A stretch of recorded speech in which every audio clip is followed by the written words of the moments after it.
Sir ఇప్పుడు రేవంత్ రెడ్డి గారు and Chandrababu Naidu గారు మీటింగ్ భేటీ అయ్యారు కదా! ఈ భేటీకి డిప్యూటీ సీఎం పవన్ కళ్యాణ్ గారిని పిలవలేదు అని చెప్పేసి జన సైనికులు ట్వీట్లు చేయడం ఆహ్, చూస్తున్నాం సార్. దీనికి పవన్ కళ్యాణ్ కూడా రెస్పాండ్ అయ్యి వాళ్ళ మీద సీరియస్ అయ్యారు. అసలు నిజానికి ఎందుకు ఆయన ఇన్వైట్ అంటే చేయలేదంటారు సార్? ఆయన కోరుకోవటమే గ్రామీణాభివృద్ధి, గ్రామ ప్రాంతాలతో ఉన్న సమస్యలున్న శాఖన కావాలి నాకు అని కోరుకున్నాడు. హ్మ్. అటువంటి శాఖలనే కేటాయించారు ఆయనకు. ఆయనకి ఇష్టం వచ్చిన శాఖలనే కేటాయించినారు. హ్మ్.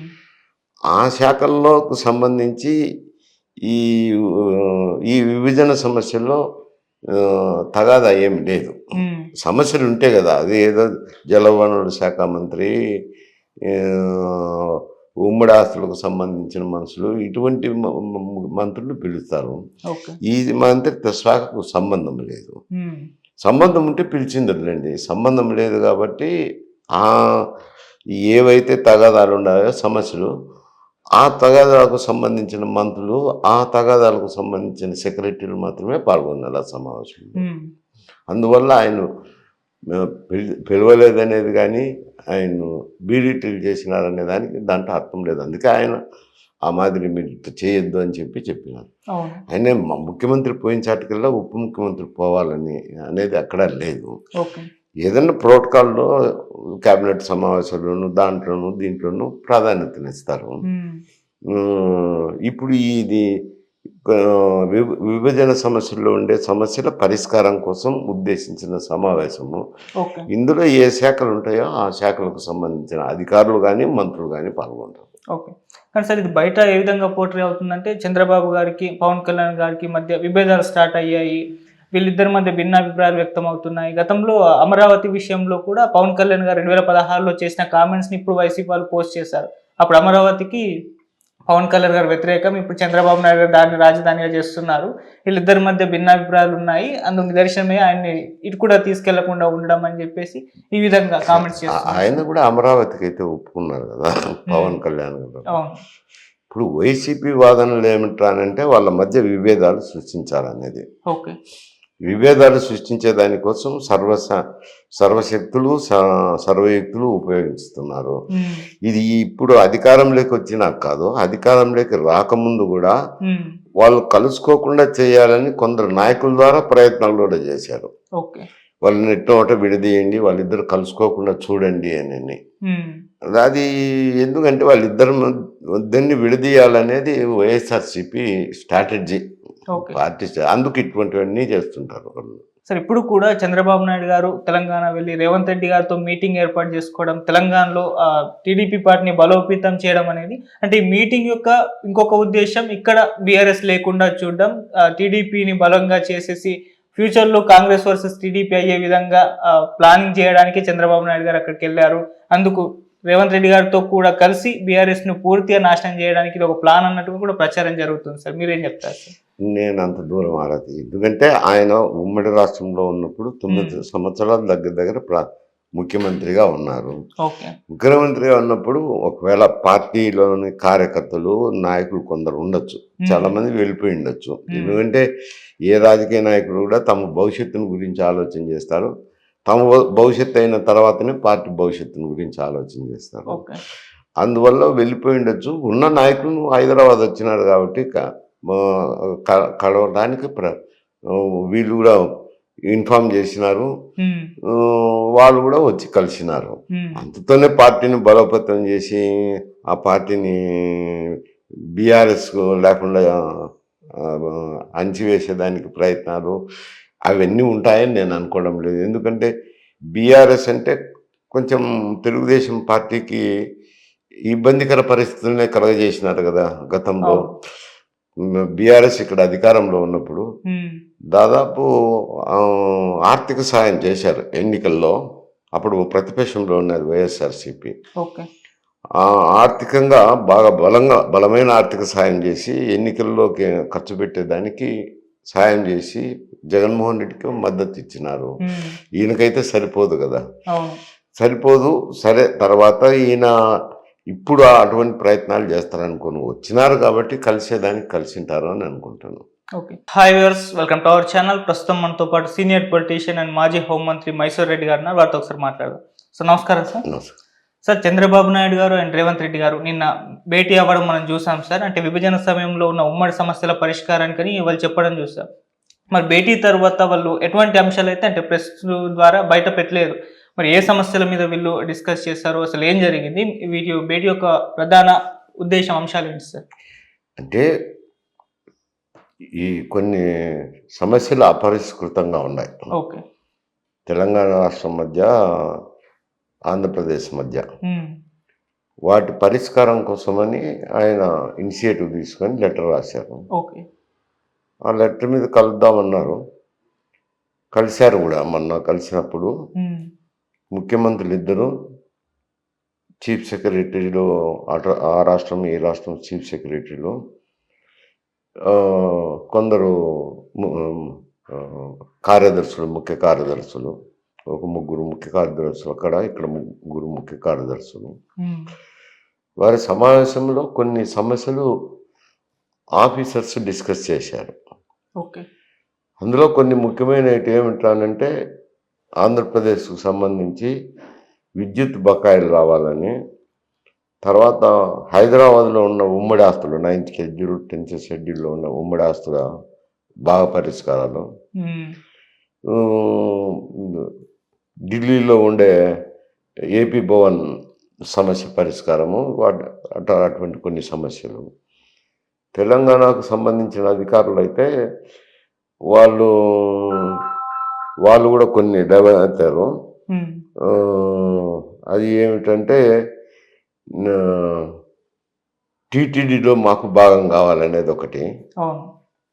4 గ్రామాలు కలపాలని, ఓకే. 7 మండలాల సమస్య, హ్మ్. తర్వాత అక్కడ ఆంధ్రాలో ఉన్న ఉమ్మడి ఆస్తుల గురించి హ్మ్.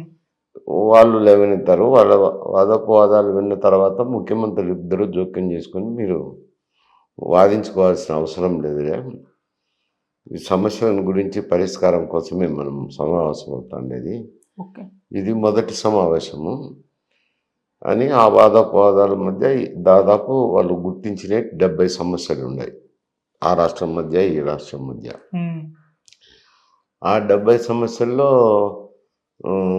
50 సమస్యలను తీసుకొని ఆయా అధికారుల సమావేశానికి, అంటే అటు సైడ్ చీఫ్ సెక్రటరీ, ఒక 2-3 సెక్రటరీలు, ఇటు సైడ్ చీఫ్ సెక్రటరీ, 2-3 సెక్రటరీలు కలిసి మీరు చర్చించుకొని, వాదులాడుకోవాల్సిన అవసరం లేదు, చర్చించుకొని పరిష్కారం అయ్యే దిశగా ఆలోచన చేయండి అని వారికి. తర్వాత ఒక 20 సమస్యలు ఇటు సైడు ఈ రాష్ట్రం నుంచి 3 మంత్రులు, ఆ రాష్ట్రం నుంచి 3 మంత్రులు కమిటీగా వేసి వాళ్ళ 20 సమస్యల మీద వాళ్ళు చర్చించుకొని పరిష్కార మార్గాలు వెతకాలన్నారు. వాళ్ళు పరిష్కార మార్గాలు వెతికి పరిష్కారమైన సమస్యలు ముఖ్యమంత్రుల దృష్టికి పోతాయి. రెండు పరిష్కారం కాని సమస్యలు ఉంటాయి కదా, ముఖ్యమంత్రులు చర్చించుకొని వీళ్ళు ఎన్ని సర్దుబాటు చేసుకునే దానికి అంగీకరించుకున్నారు. పరిష్కారం కాకుండా కొన్ని సమస్యలు ఉంటాయి ముఖ్యమంత్రుల సమావేశంలో కూడా. అటువంటివి ఏమైనా కొన్ని కేంద్ర ప్రభుత్వం దగ్గరికి పోదాము, కేంద్ర ప్రభుత్వం దగ్గరికి నా ఎన్డీఏలో ఉన్నాను కాబట్టి నాకు వారితో పరిచయం ఉంది కాబట్టి నేను తీసుకెళ్తానని ఆయన ముఖ్యమంత్రి గారు ప్రతిపాదించినారని, దానికి రేవంత్ రెడ్డి గారు కూడా అంగీకరించినారు అనేది ఇన్ జనరల్ సమాచారం. 50 సమస్యలు అనేవి వాళ్ళ అజెండాలో ఉన్నటి, 70 మొత్తం తెలియవు కానీ 70 అయితే వాళ్ళు ప్రతిపాదించుకున్నారు. ఈ సమస్యల్లో ఉండేది ఏమిట్రానంటే, విభజన చట్టంలోనే రాయలసీమకు అన్యాయం జరిగింది అనేది రాయలసీమ వాదుల సమస్య. రాయలసీమ వాదులు మాకు అన్యాయం జరిగింది, విభజన వల్ల మాకు న్యాయం జరగలేదని. సరే, అటు తర్వాత ఆయన అమరావతి క్యాపిటల్ను యూనిలేటరల్గా డిక్లేర్ చేయడం అదొక వివాదాస్పద అంశమైంది. ఏమంటే ఎవరిని అడగకుండా శివరామకృష్ణన్ కమిటీ రిపోర్టుకు అంశాలను ఆధారం చేసుకోకుండా సొంత నిర్ణయం తీసుకొని అసెంబ్లీలో తీర్మానం పాస్ చేసుకొని అమరావతిలో క్యాపిటల్ పెట్టి రాయలసీమకు అన్యాయం జరిగిందని వారి మీద ఒక విమర్శ ఉంది, చంద్రబాబు నాయుడు గారి మీద. ఆ, జగన్మోహన్ రెడ్డి కూడా మూడు రాజధానులని ప్రస్తావించినప్పుడు ఈ మూడు రాజధానులు కూడా లెజిస్లేటివ్ క్యాపిటల్ ఏమో అమరావతిలో, అడ్మినిస్ట్రేటివ్ క్యాపిటల్ వైజాగ్లో, 2 బెంచీలు ఉన్న హైకోర్టు మాత్రం కర్నూలులో పెడతాను, న్యాయ రాజధాని దాని ముద్దు పేరు పెట్టినారు. అంటే ఇద్దరు రాయలసీమకు సంబంధించిన ముఖ్యమంత్రులే. జగన్మోహన్ రెడ్డి కడప జిల్లా నుంచి వచ్చినారు, ఆయన చిత్తూరు జిల్లా నుంచి. కానీ రాయలసీమకు న్యాయం జరిగే విషయం గురించి వాళ్ళు ఏం ఆలోచన చేయటంలా. ఏది నీటిపారుదల ప్రాజెక్టుల విషయంలో అయితేనేమి ఆయన కూడా ఏమి చేయలేదు. తర్వాత ఈయన వచ్చినాక చేసిన కార్యక్రమం, గన్న కార్యక్రమం ఒకటి ఏమిటంటే సర్వరాయ సాగర్ అనేది. ఆ సర్వరాయ సాగర్ నుంచి తన భారతీయ సిమెంట్కి ఒక పైప్ లైన్ వేసుకొని నీళ్ళు ఎత్తిపోయినారు. తన మామగారు ఎమ్మెల్యేగా ఉండి ఒక 400 ఎకరాల చేపల చెరువులు నిర్మించుకొని ఆ నీటిని వాడుకుంటున్నారు. అంతకు మించి కనీసం పంట కాలువలు తీసి పొలాలకు నీళ్ళు ఇస్తామనేది కూడా వామకొండ సాగర్ కింద ఎత్తినేమి ఆలోచన చేసింది తెలియదు. ఉద్యమంలో పాల్గొన్న వ్యక్తులకు, కష్టపడిన వారికి మేలు జరుగుతాయి ఆ ప్రాజెక్టులో కాలువలు తీస్తే. అటువంటివి తీయటం లేదు. ప్రాజెక్టుల పనులు కూడా ఏం జరగటం లేదు. ఇటువంటివన్నీ ఏదో ఎత్తిపోతల పథకం పెట్టినది. అది ఇప్పుడు అవసరమా? 854 ఉంటే నీళ్ళు వస్తాయి. రానప్పుడు వాళ్ళు ఎవరో కింద పెట్టినారని ఇది ఒకటి పెట్టి కాంట్రాక్టులకు బెనిఫిట్ పొందే స్కీమ్ చేస్తున్నారు. కానీ రాయలసీమకు మేలు జరిగేటి ఈయన చేయలేదు, ఆయన చేయలేదు. ఇప్పుడు ఈ వివాదంలో కూడా, ఈ సమస్యల పరిష్కారంలో కూడా రాయలసీమకు ఒరిగేదేం లేదు. ఒరిగేది లేదు కాబట్టి ఇంకా నష్టం జరిగేది ఒక కార్యక్రమం పెట్టారు. ఏమని? టీటీడీలో మాకు భాగం కావాలని. టీటీడీలో భాగం కావాలని అడిగితే నేనంటాను, ఒక సూచన చేస్తాను, మరి ఏమనుకుంటారో తెలంగాణ ముఖ్యమంత్రి గారు కానీ, ఈ ఆంధ్రప్రదేశ్ ముఖ్యమంత్రి కానీ, ఎందుకు టీటీడీ ఒకటే భాగం కోరుకోవడం ఎందుకు? రాయలసీమ అంతా కలుపుకొని మేమంతరం ఒప్పుకుంటాం, రాయలసీమ వాళ్ళమంతా ఒప్పుకుంటాం, రాయలసీమను తెలంగాణలో కలిపేదానికి ఒప్పుకుంటాం. మేము ముందు కూడా విభజన చట్టం అప్పుడు కూడా తెలంగాణ రాయలసీమ ప్రాంతాన్ని తెలంగాణలో పెట్టండి, లేకుంటే ప్రత్యేక రాష్ట్రం ఇవ్వండి అని అడిగినాం. తెలంగాణలో అయినా కలపండి, లేదంటే మాకు సపరేట్ స్టేట్ ఇవ్వండి, ఆంధ్రాతో కలపొద్దని అడిగినాం. ఇప్పుడు కూడా నేను చెప్పేది అదే. తిరుపతి ఒకటి అడగడం ఎందుకు? మొత్తం తెలంగాణలోకి రాయలసీమ ప్రాంతాన్ని కలుపుకుంటే సంతోషిస్తాం కదా, తిరుపతి మొత్తం వస్తుంది కదా అంట. మరి అంటే ఆ విషయానికి వచ్చేసరికి మళ్ళా నాయకులు ఇద్దరు కనపడతారేమో.